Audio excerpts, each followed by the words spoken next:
1 मार्च 2019 दुनिया के लिए ये रोज की तरह एक आम दिन था, लेकिन साउथ एशिया के दो देशों के बीच जो हो रहा था उससे एक बड़े जंग की आहट सुनाई दे रही थी।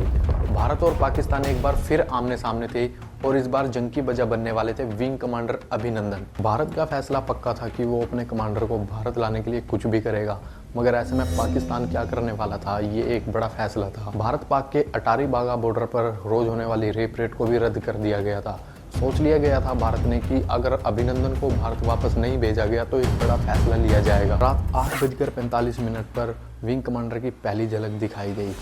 रात 9:21 पर विंग कमांडर अभिनंदन ने अपने पांव भारत की सतह पर रख दिए। 58 घंटे पाकिस्तान की हिरासत में रहने के बाद भारत में आते ही बोले अब अच्छा लग रहा है। लेकिन एक सवाल अभी भी है, भारत ने ऐसा क्या किया कि पाकिस्तान की आर्मी खुद वाघा बॉर्डर कमांडर अभिनंदन को खुद छोड़ने आई। वीडियो में आगे बढ़ने से पहले चैनल को सब्सक्राइब जरूर कर लेना। आपका एक सब्सक्राइब ही हमें मोटिवेट करता है नेक्स्ट वीडियो लाने के लिए। चैनल को सब्सक्राइब कर लेना, वीडियो को लाइक कर देना। विंग कमांडर अभिनंदन की कहानी शुरू होती है बालाकोट एयर स्ट्राइक से, जिसने पाकिस्तान की नींव को हिलाकर रख दिया। उसने कभी सपने में भी नहीं सोचा होगा जब वो चैन की नींद सो रहा होगा तब भारत उसके पांव के नीचे से जमीन खींच लेगा। और ऐसा भारत क्यों कर रहा था, इसका जवाब है पुलवामा अटैक। हुआ ये था 14 फरवरी 2019। जम्मू कश्मीर के पुलवामा में सीआरपीएफ के काफिले पर आतंकी हमला होता है, जिसमें देश के 40 जवान शहीद हो जाते हैं। इसी के जवाब में भारत ने भी सोच लिया था कि वो पाकिस्तान को सबक तो सिखाएगा। इसीलिए लगभग 2 हफ्तों के बाद 26 फरवरी इंडियन एयरफोर्स ने बालाकोट एयर स्ट्राइक को अंजाम दिया, जिसके तहत 12 विराज विमानों ने LOC से 80 किलोमीटर अंदर पाकिस्तान में घुसकर वहां मिली टैंकरों और आतंकी अड्डों को तबाह कर दिया। अगर रात पाकिस्तान को पता लग भी पाता, उससे पहले फाइटर प्लेन अपने बॉर्डर पर थे।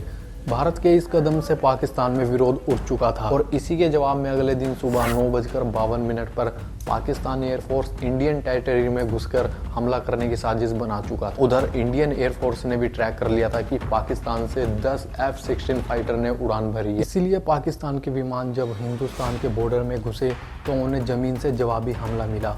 इसी के चलते 9 विमानों को तो वापस अपनी सीमा में लौटना पड़ा। इसी बीच एक पाकिस्तानी F-16 ने भारतीय सेना के ओल्ड स्टोरेज को भी उड़ाने की कोशिश करी। बस इसी का बचाव करने के लिए मिग 21 बाइसन भी मैदान में उतर गया। इसी मिग प्लेन में थे हमारे जाबाज विंग कमांडर अभिनंदन। आसमान की ऊंचाइयों में इन्होंने अपने दुश्मन को जबरदस्त टक्कर दी। इसी के तहत F-16 और विंग 21 में जबरदस्त डॉग फाइट हुई कि F-16 के चीथड़े उड़ गए। हालांकि बाद में विंग 21 भी क्रैश हो गया, लेकिन अच्छी बात यह थी कि सही समय पर अभिनंदन ने अपने आप को इजेक्ट कर लिया और पैराशूट से नीचे आ गए। वो बच तो गए, लेकिन अफसोस इस बात का था कि वो भारत में उतरने की बजाय पाकिस्तान की सीमा में गिर गए। अभी घायल अभिनंदन जमीन पर पड़े ही थे, इतने में कुछ शोर सुना और कुछ गांव वाले उनके करीब आ गए। यहाँ उन्होंने पूछा कि यह भारत है या पाकिस्तान। गाँव वालों ने कहा भारत है। उन्होंने सच्चाई जानने के लिए कहा भारत माता की जय। गाँव वालों ने इस पर कोई जवाब नहीं दिया। फिर अभिनंदन ने पूछा कि यह भारत का कौन सा इलाका है। तब एक आदमी ने कहा होरान गाँव POK। ये भारत की सीमा से पाकिस्तान में स्थित 7 किलोमीटर दूर है। गांव वाले पाकिस्तानी आर्मी जिंदाबाद का नारा लगाने लगे और अभिनंदन पर पत्थर बरसाने लगे। अब अभिनंदन समझ गए थे कि अब वो पाकिस्तान में है और अब उनके लिए मुसीबत बढ़ने वाली है। अभिनंदन ने हवा में फायर किया और वो वहां से भागने लगे। लगभग आधा किलोमीटर भागने के बाद वो एक तालाब किनारे पहुंचे। उनके पास कुछ सीक्रेट डॉक्यूमेंट्स थे जिन्होंने उन्हें पानी में भिगोकर खराब कर दिया और कुछ खा गए ताकि वह दुश्मनों के हाथ ना लगे। इतने में गाँव वालों ने भी अभिनंदन को पकड़ लिया और मारा पीटी करने लगे। इन्हीं में से किसी एक गाँव वाले ने पाकिस्तान आर्मी को खबर कर दी कि भाई भारत का एक पायलट यहाँ गिरा है। जल्द ही आर्मी के 2 जवान वहाँ पहुंचे और पूछताछ करने लगे। जवानों ने पूछा कौन है आप। अभिनंदन ने कहा मैं विंग कमांडर अभिनंदन, ID नंबर 27981। इस वक्त अभिनंदन की आंखें सूजी हुई थी, चेहरे से खून बह रहा था और उनकी आंखों पर कपड़ा बांधकर उन्हें आर्मी यूनिट में लाया गया, जहां से उनकी वीडियो बनाकर वायरल कर दिया। इधर अभिनंदन भले ही पाकिस्तान के पास थे, लेकिन भारत भी अपने सैनिक को वापस लाने के लिए पीछे नहीं हटने वाला था। अभिनंदन को वापस लाने के लिए कई कोशिशें की जा रही थी और दूसरी तरफ पाकिस्तान में अभिनंदन से पूछताछ की जा रही थी। वहाँ के आर्मी मेजर जानना चाह रहे थे कि वह कौन है, उनका मकसद क्या है और वो कौन सा विमान उड़ा रहे थे। यहाँ अभिनंदन भी जानते थे कि वो ये जानकारी पाकिस्तानी आर्मी को नहीं दे सकते, इसीलिए किसी भी तरह की प्राइवेट जानकारी शेयर करने अभिनंदन ने मना कर दिया। इसी दौरान होरान गांव के किसी एक बंदे ने सोशल मीडिया पर वो पकड़े जाने वाला वीडियो वायरल कर दिया और कुछ ही मिनटों में वो वीडियो भारत में भी देखा गया। भारत कंफर्म हो गया था कि वह जिंदा है और पाकिस्तान की कस्टडी में है। थोड़ी देर में पाकिस्तानी आर्मी ने उसी वीडियो को एडिटिंग करके पोस्ट कर दिया, जिसमें वो विंग कमांडर अभिनंदन से पूछताछ कर रहे थे और उसे तारीफ में बदल दिया। वीडियो वायरल होते ही भारत सरकार एक्टिव हुई और विदेश मंत्रालय ने एक एक्शन प्लान बनाया और पाकिस्तान को एक संदेश भिजवाया कि वो जेनेवा संधि के अनुसार अभिनंदन को वापस लौटाएगा।